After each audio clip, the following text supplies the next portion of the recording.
কুকু পাখির খুঁটিনাটি রান্নাঘরে আজকে রান্না হচ্ছে মসুর ডাল, সাদা ভাত, আর থাকছে হচ্ছে পার্শে মাছের ঝাল, আর চিংড়ি মাছ দিয়ে করবো বাঁধাকপি। সম্পূর্ণ রান্না দেখবার জন্য সাথে থাকবেন।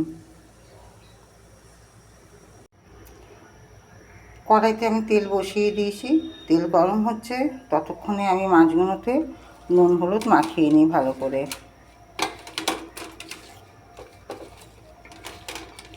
আজকে মাছটা আমি আর সর্ষে বাটা দিয়ে করছি না, আজকে মাছটা আমি করব একটু পেঁয়াজ দিয়ে, তার মধ্যে দেবো একটু ধনেপাতা।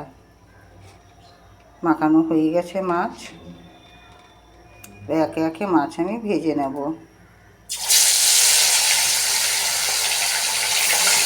বড় পার্শ্বেগুলো খেতে টেস্ট লাগে না, ছোটো পার্শ্বেগুলো খেতে খুব টেস্ট লাগে।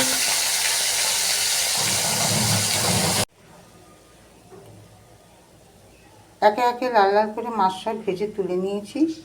এই মাছ ভাজার তেলের মধ্যে আমি কালো জিরে ফোড়ন দিলাম, দিয়ে এবার দিয়ে দেবো মশলা।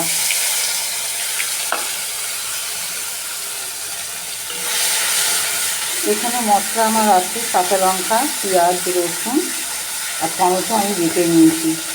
নিয়ে এর মধ্যে গুঁড়ো মশলা আমি দিয়েছি, লঙ্কা গুঁড়ো, হলুদ গুঁড়ো আর স্বাদ মতো লবণ।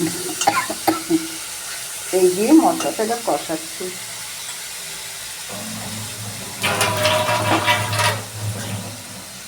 সবসময় সর্ষে বাটা দিয়ে খেতে ভালো লাগে না, যার জন্য আজকের মাছটা একটু অন্যরকমভাবে করলাম, একটু পেঁয়াজ বাটা দিয়ে।